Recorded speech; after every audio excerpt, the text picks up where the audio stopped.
Well, this is a devastating day for Jay-Z and Diddy in the case that was brought against them by the woman who claims that they were assaulting her when she was 13 after the VMAs. This is obviously the only case that Jay-Z has been named in, but it's obviously an incredibly heinous accusation, and things that were looking up for them, for Jay-Z and his attorney, have now been quashed, given the kibosh completely. Like, it actually looked like there was a possibility that this case might even get thrown out.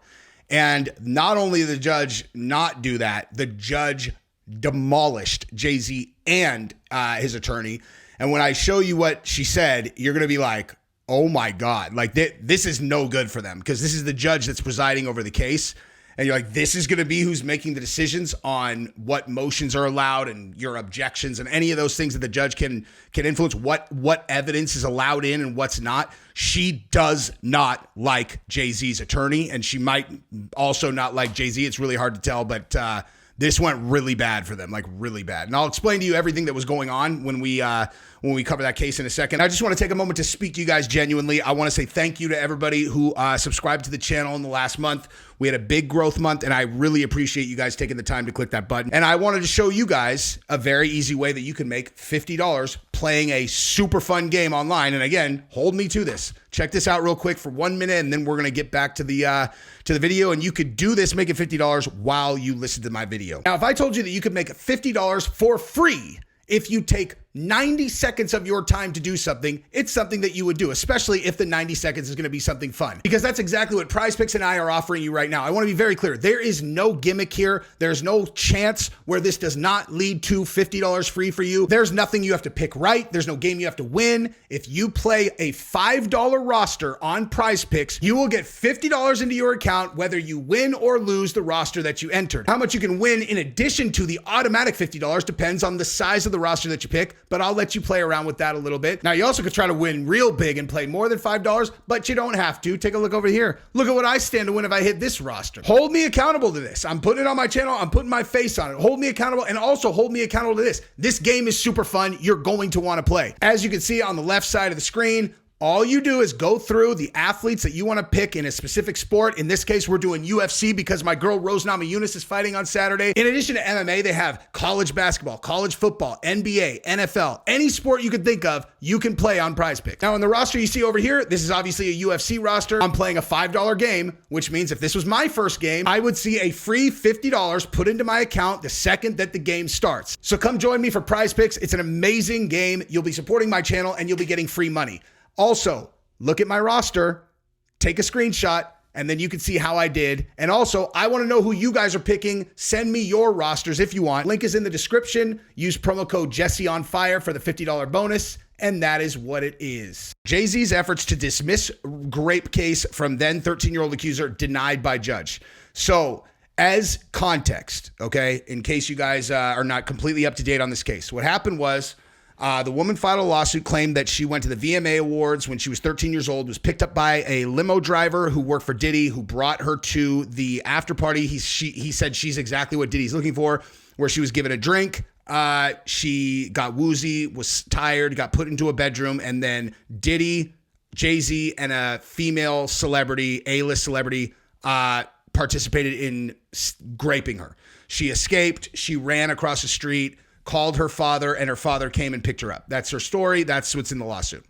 So Jay-Z is the very first A-list celebrity who has been named in one of these public lawsuits associated with Diddy. I mean, Diddy's facing so many, it's hard to even keep count. I actually think that Kanye was named in one also, but it was from like Kanye's assistant. And so I'm not sure if that necessarily, it probably actually happened, you know, in terms of like Diddy and Kanye probably ran a train on this girl. And anyway, it's neither here nor there. But Jay-Z fought back vigorously right out of the gate. And, you know, you didn't really know what to think of it. However, then the woman who accused him went on NBC anonymously, and she's a Jane Doe at this point, right? That was the other thing that was motioned by Jay-Z's side, is they wanted to unmask the accuser. They're like, if she's going to say that we did this, we should at least get to see who she is. But she went on NBC, and I will absolutely guarantee you that she did this against the specific instructions of her counsel. Tony Buzbee is the attorney who is representing her and all these other accusers. And when she did this, and she went as a Jane Doe, she probably got paid for the interview, didn't talk to her lawyer, and they asked her specifics about her story, which she said in a nationally, covered like program. And of course, it's going to get an enormous amount of coverage. And so for the first time, the NBC people, investigative journalists, were able to go and back into her claims and see whether or not they were true. And what she said was that she went to the MTV Music Awards and then went to this house party where she spoke to Benji Madden from Good Charlotte. She talked specifically about a tattoo that he had, which they discussed. She talked about watching the VMAs on a Jumbotron that was in front of the venue where the VMAs were. And then, like we said, she said that her father had picked her up and she lived in Rochester, 5-hour drive. And after the interview aired, they went and talked to people. The VMAs did not have a Jumbotron that year, so that part was not true. The Benji Madden, who she supposedly talked to, was not even at the VMAs or the after party. The place she said the after party was at was not where any after party was at. Diddy was supposedly at a club. Who knows? He could have been in multiple places. And here's the big one, though. The biggest one of all is her own father says he does not remember ever driving to pick her up in New York City 5 hours each way within a 10-hour drive. And he's like, I think I would remember that, but I don't recall that. I had no idea any of this was even going on. So what you're left with in terms of what this case is based on is the word of an autistic woman who lives in Oklahoma, who is Caucasian, by the way. I don't know why I thought that was weird, but I just did. Like, it's some random white chick in Oklahoma who's saying that 24 years ago when she was 13, this happened. Every single fact that she laid out about her story has been verified to have been false. Okay.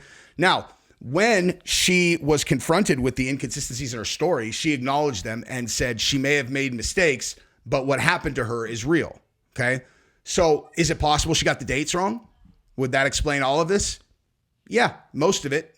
If she got the date wrong, she got the wrong VMAs, she got, whatever. I mean, because the Good Charlotte thing is based on tour dates and things like that. Maybe she was a different year. But the father not remembering picking her up is pretty big, dude. That's a pretty big factor to overcome. And so, bringing us to today's update, the attorney for Jay-Z had filed to multiple things. A, to unmask the accuser, and then B, to dismiss the charges because the lawsuit's based on nothing.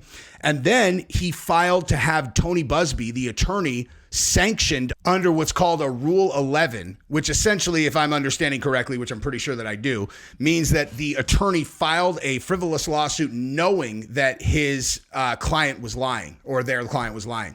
And it's a really big deal. It's a really big deal for an attorney to get banged for or getting sanctioned for a Rule 11.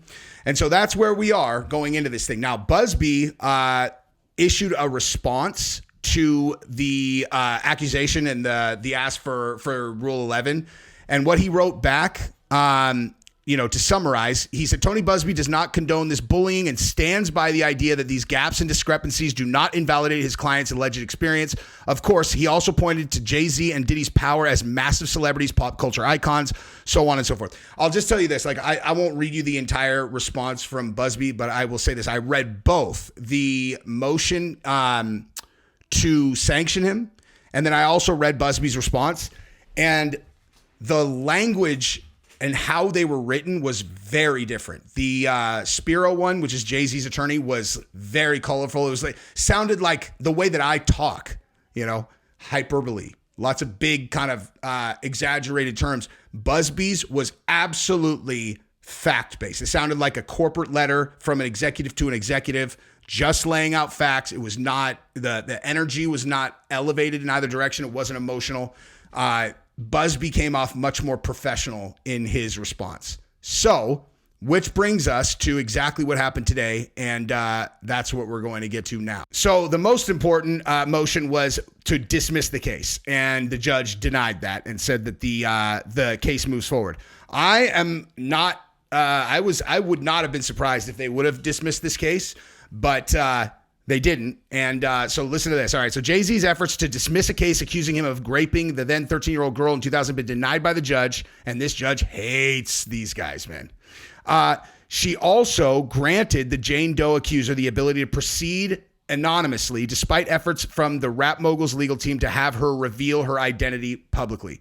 Now, one thing to consider too, when you hear how like aggressive this judge was at their side, is that the origin of this entire case, hypothetically, is very likely BlackRock, because Diddy cost BlackRock $20 billion when he went on a dishonest racism charge at Diageo, okay? He threatened them with it. He delivered on that threat, cost them $20 billion. The Diageo stock went down $20 billion, single-handedly from Diddy. So if this all is a vendetta from people who can control funds like that, there's a high probability, in my opinion, that maybe there are relationships where they can kind of, pull the strings on the judicial system. What judge is assigned, how they behave. All you have to do is look at the case against certain other people in that state and how those went, where you're like, clearly they were putting the finger on the scale. You know what I mean? So Jay-Z has vigorously denied the accusations. In an order filed on Thursday, Judge Annalisa Torres penned a scathing decision condemning Carter's lawyers' aggressive tactics in moving to dismiss the case. This is a quote from the judge. Carter's lawyers' relentless filing of combative motions containing inflammatory language and ad hominem attacks is inappropriate, a waste of judicial resources, and a tactic unlikely to benefit his client. The court will not fast track the judicial process merely because counsel demands it. I mean, like, that is as big a middle finger to his side as you're going to hear from a judge. I mean, like, that wasn't just like, no, it's denied. It was like, I mean, you hear that language, right? So earlier this month, Doe filed an amended lawsuit that was initially filed in October, accusing Sean Combs of an anonymous celebrity of raping her after the 2000 MTV Music Awards. Carter was named in the amended complaint, revealing him to be the celebrity accused of assault in connection to Combs, who has pleaded not guilty to 3 federal charges and is awaiting a criminal trial. In her complaint, Doe said that she was drugged at the party before she was assaulted by both men.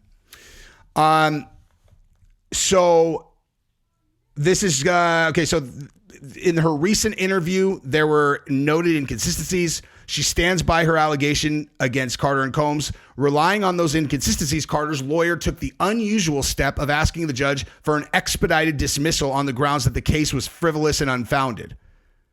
I mean, honestly, I assume this goes without saying, as the father of a 12-year-old daughter, that if this happened, they should not only go to prison, they should stay there forever. But just as a kind of sideline observer of just this case, I'm not saying that Diddy's innocent at all. Diddy, I mean, he's facing how many accusations? Like, is someone going to try to convince you that Harvey Weinstein's innocent? You're talking about the same kind of thing. He's that kind of predator, in my opinion. Diddy is. But just this particular case, like, what is this case moving forward on? If every fact of her story is disproven, I don't know why everybody can't just kind of say that something happened if you're going to move forward. Again, she hates Jay-Z's attorney, though. So all bad for him, you know? Carter's attorney, now we get to like the sanctions portion where they asked to have Buzbee sanctioned under Rule 11. Carter's attorney, Alex Spiro, has taken aim at Buzbee, accusing him of extorting his famous client. Now, I will definitely acknowledge that they are misrepresenting this completely. Now, well, calling a demand letter extortion is acknowledgement that the entire civil process is some way extortion then, because that's the way this goes. Before you file a lawsuit, you send a demand letter. It's like, this is what we're demanding. And you can either choose to negotiate and settle, or you can say, screw you, let's go to court. And that's what they went with. But like, calling a demand letter extortion is ridiculous. In the judge's order, she condemned Spiro for making such accusations against Buzbee, writing, since Carter's attorney first appeared in this case 17 days ago, he has submitted a litany of letters and motions attempting to impugn the character of the plaintiff's attorney, many of them expounding on the purported urgency of this case. Although Carter's attorney assails plaintiff's lawyer as having a chronic inability to follow the rules. The order continued. Carter's counsel has failed to abide by the court's clear rules. She hates them, dude. Buzbee told CNN via email on Thursday, the coordinated and desperate efforts to attack me as counsel for alleged victims are falling flat. CNN has reached out to Spiro for comment as well as additional representatives for Carter. So in addition to the fact that they went for this Rule 11 sanction, Buzbee also has been sued by former clients that Jay-Z's people reached out to. Apparently Jay-Z's people, according to Buzbee, reached out to former clients pretending to be government agents and then got them talking about their former cases with Buzbee and then convinced them to file lawsuits under false pretenses. And there's now this new lawsuit against Buzbee saying that he assaulted some woman that he had a relationship with and that he gave her an STI. The way that article and lawsuit are written, it's very clearly very personal and intentional at Buzbee. I have to assume that the Jay-Z camp is behind that as well. But, you know, I'm sure that the judge is aware of all of those things. In her decision to grant Doe's motion to proceed anonymously, the judge wrote, the weight of the factors tips in the favor of allowing plaintiff to remain anonymous, at least for this stage of litigation, but noted that this decision could change, writing, because the balance of these factors will certainly shift as this case proceeds, especially if and when the parties engage in discovery in earnest. The court intends to revisit this decision at a future date. The judge's order explained that factors in granting Doe to be able to proceed anonymously included the allegations concerning assault are highly sensitive. Given that Doe alleged that Combs and Carter drugged and raped her when she was only 13, as well as Buzbee's assertion that many of his other clients who have filed similar lawsuits against Combs have been threatened by Mr. Combs for their decision to speak out. Representatives for Combs declined to comment on the judge's decision. Okay, yada, yada. So you get the point. Okay, this was devastating for Jay-Z's side. Okay. Now, I use a lot of hyperbolic language on this channel, but I'm telling you right now, when I say this was devastating for them, that's not hyperbole. This was a huge middle finger to Jay-Z's side. And candidly, I'm not really sure why. That's why I'm suspicious of whether this judge is impartial, you know? Look, and I am not in any way, like if anybody's been watching my coverage of the Conor McGregor case and thinks that I'm some guy who's going to be on here like some grape apologist, that's not at all what's going on. I'm looking at legal cases and I'm trying to be objective about the evidence that's being presented against these people. And if a person who has absolutely no way to verify that they were physically at a location that they're saying a horrific crime happened, and then in their description of the story, every detail that they lay out gets factually disproven, provably, I don't understand how the case can move forward. Do you know what I mean? Like what's it based on? If she wouldn't have said anything, if she wouldn't have talked on NBC, so there's still some kind of like fact checking that needs to get done. Like they've already fact checked all of her claims and there's nothing there, right? Except for her saying that this happened. Now, maybe it did happen. Maybe she got some of the details wrong. But if it's a he said, she said thing, I mean, I don't know. I'm not a trial attorney or a trial judge, obviously. So I'm not like a super great source on this stuff in terms of assessing a judge's decision. I just don't really understand what the case is moving forward based on. That's all. Anyway, that's what I got for this video. I love you guys. Subscribe to the channel, ring the bell. Bye-bye.